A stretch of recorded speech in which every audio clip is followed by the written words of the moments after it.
बहुत बहुत स्वागत है आपका फुल स्टॉप डिजिटल में विचारों का संगम। फूल माला देखिए यहाँ पर कुछ रखे हुए हैं, गेंदा का फूल भी है और ये गुलाब का भी पुष्प है। कुर्सियां अभी खाली हैं, मंच सज चुका है। भाजपा ने जिस प्रकार का तामझाम जिला अध्यक्ष पद को लेकर के बना रखा है और जिस प्रकार की चर्चा परिचर्चा लगातार हुई है, उससे वास्तव में गर्मा गर्म माहौल तो हो गया था, लेकिन मौसम ने थोड़ा राहत दे दी है। मौसम आज तूफान की वजह से चित्रकूट में भी थोड़ा ठंडा है, इसलिए कुछ लोग अभी सब्र का बांध बांधे हुए हैं। हो सकता है कि रसीन का बांध कब फूट जाए और बह पड़े। कुछ ही पलों बाद, कुछ ही घंटों बाद भाजपा के जिला अध्यक्ष की एक चिट्ठी फिर निकलेगी, एक पर्ची फिर निकलेगी। सौभाग्यशाली हो सकता है वो शख्स जो पर्ची को निकालेगा। कार्यकर्ता इंतजार में है, कुछ कार्यकर्ता देखिए यहाँ आ चुके हैं, कुछ कार्यकर्ताओं का भी आना शेष है। हो सकता है कुछ लोग पूजा प्रार्थना भी कर रहे होंगे, कुछ लोग कामतानाथ से मिन्नतें भी कर रहे होंगे कि हे भगवान मेरी पर्ची निकाल देना। कुल मिलाकर के देखा जाए तो 27 की तैयारी के लिए योगी आदित्यनाथ और बीजेपी के संगठन ने भरपूर तैयारियां कर रखी हैं। कोशिश यही है कि 27 में अखिलेश यादव को कमबैक नहीं करने देना है और इस कमबैक को रोकने के लिए संगठन को पुनर्जीवन प्रदान करना बहुत जरूरी था। क्योंकि अगर संगठन की दृष्टि से देखें तो षड्यंत्र कूटनीति का शिकार हो चुकी भाजपा को वास्तव में पुनर्जीवन की बहुत बड़ी आवश्यकता है।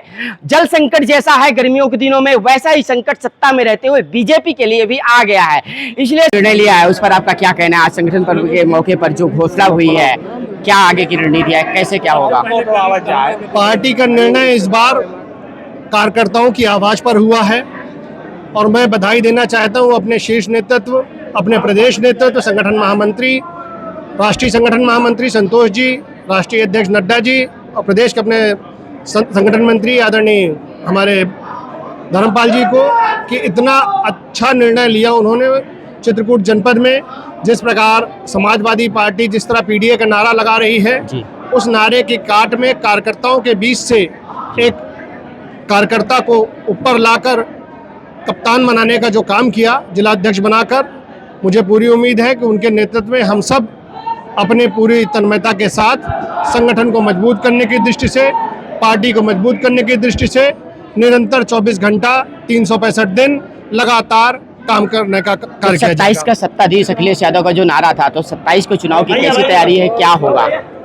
27 अभी मुझे लगता है अखिलेश यादव जी से बहुत दूर है और 24 में कुछ सफलता पा जाने से हौसले जरूर बुलंद रहते हैं, लेकिन 27 की लड़ाई अभी बहुत बड़ी है, उतने आसान नहीं समझे और हम लोग उसी प्रकार से काम कर रहे हैं कि उस लड़ाई को बड़ा मान के कर रहे हैं। हर एक कार्यकर्ता अपनी लड़ाई समझ के 27 को लड़ने का काम करेगा। तो देखिए बीजेपी ने अपनी सूची जारी कर दी है। हमारे साथ पूर्व विधायक आनंद शुक्ला, जिन्होंने 27 के सत्ताधीश के नारे का सटीक जवाब दिया है। उन्होंने साफ अक्षरों में कहा है कि बीजेपी ने जिस प्रकार की घोषणा की है, पीडीओ को ध्यान में रखते हुए पूरे उत्तर प्रदेश और स्वयं चित्रकूट के अंदर एक बहुत बड़ा निर्णय लिया गया है। क्या कहना चाहेंगे आगे?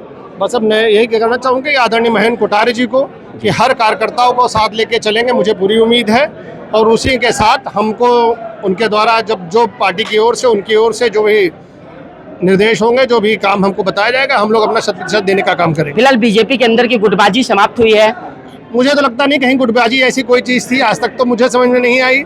सारे अपने हैं, अपने अपने मन भाव। बड़े बड़े नेताओं जो कुर्ता टाइट वाले लोग होते हैं उनमें आपस में सामंजस्य ना हो, मैं मान सकता हूँ, लेकिन जिनके मैले कुचैले बिना कलफ वाले कुर्ते होते हैं उन सबके हृदय साफ होते हैं। तो चलिए, बिना कलफ वाला एक कुर्ता मेरा भी है, लेकिन ये पत्रकारिता का कुर्ता है, नेतागिरी का कुर्ता नहीं है। फर्क कितना सा है, तो कई मिलाकर के कहा जाएगा कि आज जो घोषणा हुई है उसके बाद कार्यकर्ताओं को जोश दिखा सकते हो आपकी। देखो महेंद्र कोठारी वहां मंच पर है और बीजेपी के अंदर एक ऐसी झलक जब मिलती है, तो चाहे बसपा के लिए हो या सपा के लिए हो, साफ जवाब, साफ संदेश बीजेपी समय समय पर देती रही है कि दलितों का, पिछड़ों का और प्रत्येक वर्ग का, समाज के प्रत्येक वर्ग का और हिंदुत्व को, एक कट्टर हिंदुत्व को पेश करने वाली भारतीय जनता पार्टी ने लगातार समय समय पर बड़े बड़े संदेश दिए हैं। और जनपद चित्रकूट से एक बार फिर से महेंद्र कोठारी को जिला अध्यक्ष बना करके ये संदेश देने की बात कही है कि देखो हम किसने सामान्य कार्यकर्ता को भी मंच पर ला करके बड़ा बनाने का काम करते हैं। वास्तव में मायावती हो या अखिलेश यादव, एक चुनौती तो है। अखिलेश यादव चित्रकूट में यादव को छोड़ करके जल्दी जिला अध्यक्ष नहीं बना पाए, स्वीकार नहीं कर पाए। मायावती के शासनकाल में भी कोई एक विशेष वर्ग के सिवाय कोई दूसरा जिलाध्यक्ष नहीं बन पाता। लेकिन ये भारतीय जनता पार्टी है, यहाँ ब्राह्मण भी जिलाध्यक्ष हो सकता है, यहाँ ठाकुर भी जिलाध्यक्ष हो सकता है, यहाँ एक कोटार, एक जाटो, कोई भी व्यक्ति आकर के समय समय पर संगठन की कमान को संभाल सकता है। परिषद नगर पंचायत अध्यक्ष संजय मिश्रा, देखते हैं आज क्या बोलते हैं। आज के इस चयन पर आपका क्या कहना है? भारतीय जनता पार्टी के शीर्ष नेतृत्व ने जिस कार्यकर्ता को चयनित कर लिया है वो हमारा जिलाध्यक्ष। क्या कहेंगे? सपा बसपा में अक्सर देखा जाता है, सपा में यादव, बसपा में कोई एक विशेष वर्ग का व्यक्ति, भारतीय जनता पार्टी में समय समय पर चेहरे भी बदलते हैं, जाति भी बदलती है, समीकरण कैसे साधते हैं? कार्यकर्ताओं की पार्टी, जो कार्यकर्ता है उसका चयन होता है। यहाँ पे जाति धर्म नहीं देखा जाता, जो कार्यकर्ता है उसको महत्व दिया जाता है। और आज ये उसी का परिणाम है कि एक छोटे से कार्यकर्ता को भारतीय जनता पार्टी शीर्ष नेतृत्व ने जिलाध्यक्ष। अच्छा, उत्तर प्रदेश में जिस प्रकार से घोषणाएं हुई हैं और चित्रकूट में भी जिस प्रकार से घोषणा हुई है, 27 को लेकर के बड़ी तैयारी है, तो 27 के चुनाव में क्या कुछ होने जा रहा है, क्या तैयारी है आपकी? नहीं, 27 में कोई तैयारी नहीं, 27 तो हम जीत रहे हैं। हमारे मुख्यमंत्री तो ऐसे ही ललकार रहे हैं। विपक्ष का काम है ललकारना, लेकिन 27 में योगी जी आ रहे हैं और दूसरा कोई नहीं आ रहा। जी, आपका चयन हुआ है, भारतीय जनता पार्टी ने बड़ी घोषणा की है, क्या कहेंगे आप? मैं भारतीय जनता पार्टी का शुक्रगुजार हूँ और मैं तन मन धन से भारतीय जनता पार्टी की सेवा करूँगा। मेरे शरीर का एक एक खून का कतरा भारतीय जनता पार्टी के लिए समर्पित। 27 के चुनाव में आपकी बड़ी भूमिका होने वाली है, कैसे संगठन को चलाएंगे, क्या कुछ किया जाएगा, कोई नवीन ऊर्जा? भाई साहब, आप अभी देख रहे हैं नई ऊर्जा तो आई है हमारे कार्यकर्ताओं पे। हाँ, बड़ा जोश दिखाया, बड़ा जोश। आप तो स्वयं साक्षी हैं, देखे हैं कितनी ऊर्जा हमारे कार्यकर्ताओं पे आई।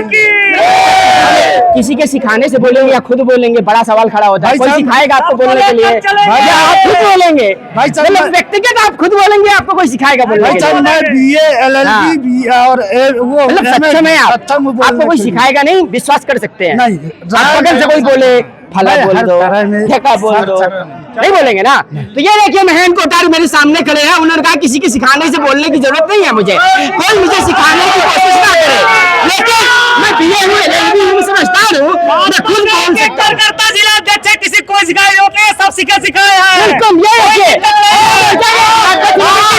देखिए 27 में दोनों विधायक बनाएगी और 27 में योगी जी के नेतृत्व में सरकार बनेगी। युवा मोर्चा के जिलाध्यक्ष ने भी धार दिया है, बीजेपी के जिलाध्यक्ष को सिखाने की जरूरत नहीं है।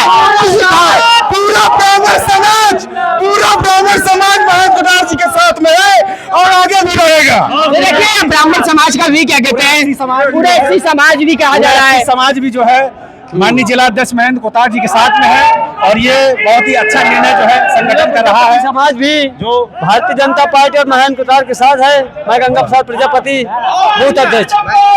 तो कुल मिलाकर के देखिए, एक बड़ा निर्णय सामने आया है कि महेंद्र कोठारी की सबसे अच्छी बात ये लगी है कि महेंद्र कोठारी ने ये कहा है कि मुझे सिखाने की जरूरत नहीं है, मुझे अगर कोई बगल से सिखाने की कोशिश करेगा कि ऐसा बोल दो वैसा बोल दो, तो मैं ये नहीं बोलूंगा। और कुल मिलाकर के सिखाने वाले लोगों को सोचना चाहिए कि आप बीजेपी के जिलाध्यक्ष को सिखाने की कोशिश कर रहे हो, वो भी भरे समाज में, तो आपको सोचना होगा, निर्णय लेना पड़ेगा कि भारतीय जनता पार्टी का जिलाध्यक्ष बड़ा पढ़ा लिखा और कड़ा जिलाध्यक्ष होता है। उन्होंने कहा मैं BA हूँ, LLB हूँ, मुझे कोई सिखाने की कोशिश ना करे।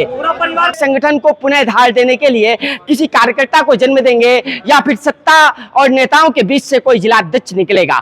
लेकिन कहते हैं चर्चा बहुत हुई है, लखनऊ से लेकर के दिल्ली तक चर्चा हुई है, बड़ा मंथन हुआ है, उसके बाद कुछ पर्चा निकलेंगी, जौनपुर और अयोध्या, कुछ एक जिले और भी हैं, अंबेडकर नगर, इनको छोड़ करके सभी जिलों पर, लगभग 73 जिलों पर आज जिलाध्यक्ष पद की घोषणा हो जाएगी। संगठनात्मक दृष्टि से 98 जिले हैं, 98 जनपद बीजेपी की दृष्टि में हैं और इन लखनऊ में मात्र एक दावेदार, लखनऊ जो राजधानी है वहां सिर्फ एक दावेदार, PM नरेंद्र मोदी के संसदीय क्षेत्र में, उनके क्षेत्र में 115, मतलब शतक से भी पार हो चुका है मामला। तो कुल मिलाकर के सत्ता में जिलाध्यक्ष बनने की ख्वाहिश बहुत प्यारी होती है, बहुत लब्बलुआब होता है, बड़ी दिलचस्पी होती है। यही भाजपा जब सत्ता में नहीं हुआ करती थी तब कौन जिलाध्यक्ष बने, कौन जिम्मेदारी ले, परंतु अब जिम्मेदारी लेने वाले कंधे बहुत सारे हो गए हैं। हम आपको उत्तर प्रदेश से लेकर के दिल्ली तक की पूरी खबर, पूरा विश्लेषण ये जरूर बताएंगे कि वास्तव में अब 27 में सत्ता की धार, सत्ता की नोक में अखिलेश यादव का कत्ल हो जाएगा या फिर अखिलेश यादव के लिए कुछ रही सही गुंजाइश 27 का सत्ताधीश बनने की बची हुई भी रहेंगी।